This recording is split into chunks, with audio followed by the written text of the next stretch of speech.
नमस्कार, आप देख रहे हैं न्यूज फॉर नेशन और मैं स्वाति पांडे आपके साथ। बीपीएससी द्वारा ली गई शिक्षक भर्ती परीक्षा का रिजल्ट जारी कर दिया गया है।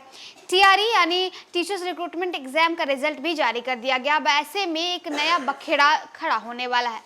दरअसल नियोजित शिक्षक अब जब राज्यकर्मी बन गए हैं तो पुराने हाई स्कूलों में शिक्षकों की अब कमी पड़ जाएगी। तो देखिए, ये शिक्षकों की कमी का जो सवाल है ये खत्म होने का नाम नहीं ले रहा है। एक तरफ बीपीएससी ने शिक्षक भर्ती परीक्षा निकाली, परीक्षा संपन्न हो गया, प्राथमिक, उच्च माध्यमिक, माध्यमिक तमाम का जो रिजल्ट है वो जारी कर दिया गया। तो अब सवाल ये खड़ा हो रहा है कि जब जो नियोजित शिक्षक है वो जब राज्यकर्मी बन जाएंगे तो जो पुराने हाई स्कूल है वहाँ शिक्षकों की कमी पड़ जाएगी। आखिर ये कमी कैसे होगी, आइए जानते हैं। बीपीएससी शिक्षक बहाली परीक्षा का रिजल्ट आने के बाद पूरे बिहार के स्कूलों में 1,22,000 से ज्यादा नए टीचरों की तैनाती संभव हो सकेगी। हालांकि इस बहाली के बाद एक नई परेशानी पैदा हो गई है। स्कूलों में पहले से सेवा दे रहे कई नियोजित शिक्षकों ने भी बीपीएससी की परीक्षा दी और वे पास हो गए। अब उनकी तैनाती नए प्रोमोटेड हाई और +2 स्कूलों में की जाएगी। इससे पुराने स्कूलों में शिक्षक कम पड़ जाएंगे।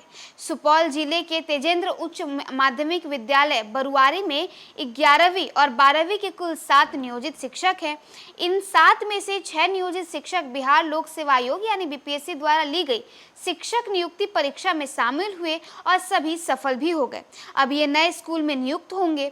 इसके बाद यहाँ 11वीं और 12वीं के सिर्फ एक पुराने शिक्षक बच जाएंगे।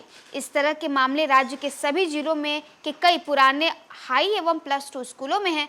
वहीं दूसरी ओर नई नियुक्ति में अधिकतर पद नव उत्क्रमित हाई स्कूलों के लिए दिए गए हैं, क्योंकि यहाँ पूर्व से शिक्षक बहुत कम थे। ऐसे में पुराने हाई स्कूलों में शिक्षकों की संख्या कम हो जाएगी। मालूम हो कि राज्य के माध्यमिक और उच्च माध्यमिक स्कूलों में नियोजित शिक्षकों की संख्या करीब 43,000 है। इनमें बड़े संख्या में आयोग द्वारा ली गई परीक्षा में शामिल हुए हैं। विभाग इस बात की वास्तविक जानकारी प्राप्त कर रहा है कि कितने नियोजित शिक्षक परीक्षा में सफल हुए। चूंकि आयोग द्वारा ली जा रही बहाली में शिक्षकों को राज्यकर्मी का दर्जा है, साथ ही इनका वेतनमान भी नियोजित से ही अधिक है। सही यही कारण है कि नियोजित शिक्षक भी नई नियुक्ति परीक्षा में शामिल हुए। शिक्षा विभाग ने अपनी नियमावली में इसकी छूट भी दे दी है। राज्य में माध्यमिक उच्च माध्यमिक स्कूलों की संख्या करीब 9,000 है।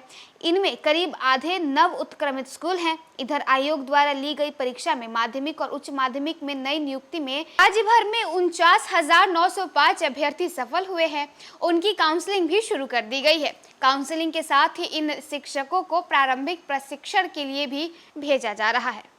तो देखिए, नियोजित शिक्षकों के राज्यकर्मी बनने के बाद अब नया बखेड़ा ये खड़ा हुआ है कि जो पहले के हाई स्कूल थे वहाँ स्कूलों में शिक्षकों की कमी हो जाएगी। कमी इसलिए होगी क्योंकि जितने भी पुराने शिक्षक थे उन्होंने ये जो नई बीपीएससी द्वारा ली गई परीक्षा थे उसमें वो सारे जो है जो शिक्षक हैं वो पार्टिसिपेट किए। अब कुछ अभ्यर्थी और कुछ जो टीचर्स हैं वो सफल हो गए, जो कि अब नियोजित शिक्षक से राज्यकर्मी बन गए।